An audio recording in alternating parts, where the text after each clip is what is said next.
കോഴിക്കോട് 4-ാം ഗേറ്റിന് സമീപം spare parts ഗോഡൌണിൽ തീപിടുത്തം. ഫയർഫോഴ്സ് എത്തി തീ നിയന്ത്രണ വിധേയമാക്കിയിട്ടുണ്ട്.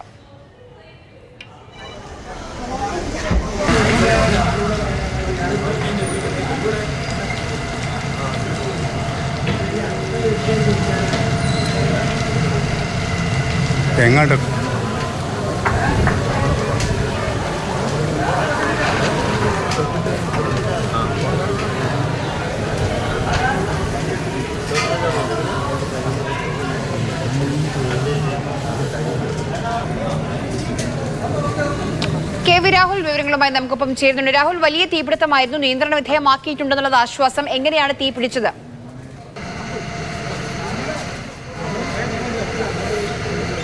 തീ ഇപ്പോൾ പൂർണ്ണമായും അണച്ചിട്ടുണ്ട്. ഇതൊരു ഒരുപാട് വീടുകൾ അടുത്തായി ഒരുപാട് വീടുകളുള്ള പ്രദേശമാണ്. അവിടെ പ്രവർത്തിക്കുന്ന പഴയ സ്പെയർ പാർട്സ് സാധനങ്ങൾ, അതുപോലെ പഴയ വസ്തുക്കളൊക്കെ സൂക്ഷിച്ചിട്ടുള്ള ഗോഡൌണിലാണ് തീ പിടിച്ചത്. ഏകദേശം 6:45 തീ പിടിച്ചു. 1.5 മണിക്കൂറിലധികം സമയം എടുത്തുകൊണ്ടാണ് തീ ഇപ്പോൾ പൂർണ്ണമായി അണച്ചിട്ടുള്ളത്. 4 യൂണിറ്റ് ഫയർ എഞ്ചിനുകൾ സ്ഥലത്തേക്ക് വന്നു. ബീച്ച്, വെള്ളിമാട് കുന്ന് അടക്കം ഫയർ സ്റ്റേഷനുകളിൽ നിന്ന് യൂണിറ്റ് എത്തിയാണ് തീ അണച്ചിട്ടുള്ളത്. മറ്റു സ്ഥലങ്ങളിലേക്കൊന്നും പടരാതെ അത് അണയ്ക്കാൻ കഴിഞ്ഞു എന്നുള്ളത് വളരെ ആശ്വാസകരമായ കാര്യമാണ്. പ്രദേശവാസികളൊക്കെ നമ്മോടൊപ്പം ചേരും. ഒപ്പം കൗൺസിലറുമുണ്ട്.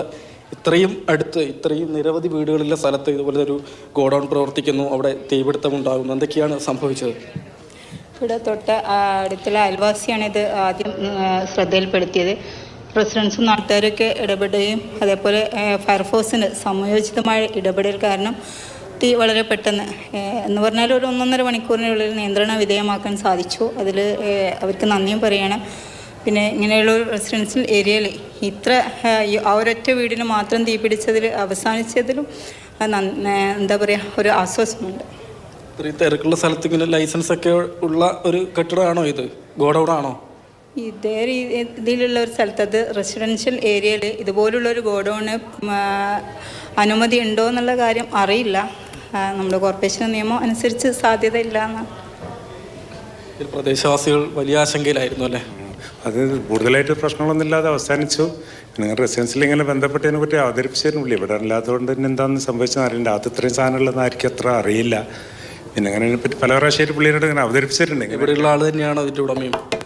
അവിടെ ഇതിൻ്റെ ഉടമയും എൻ്റെ ആൾ തന്നെയാണ്. ഇവിടെയുള്ള ആൾ തന്നെ എൻ്റെ ഉടമയും.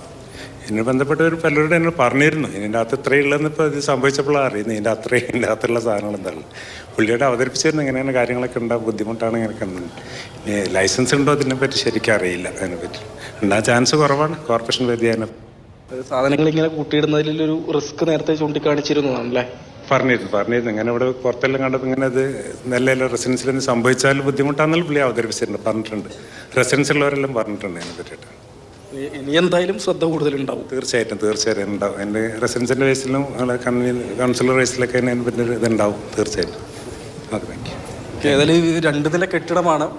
ഈ 2 നിലയിലും പൂർണ്ണമായും തന്നെ തീ പിടിച്ചു എന്നുള്ളതാണ്. അപ്പോൾ ഈ വസ്തുക്കൾ പഴയ സ്റ്റീറിംഗ് വാർഡ്സ് ഒക്കെയാണ്. അതിന് തീ പിടിച്ചതുകൊണ്ട് തന്നെ അതിനുള്ള ദുർഗന്ധം ഇപ്പോഴും ഈ പ്രദേശത്തുണ്ട്.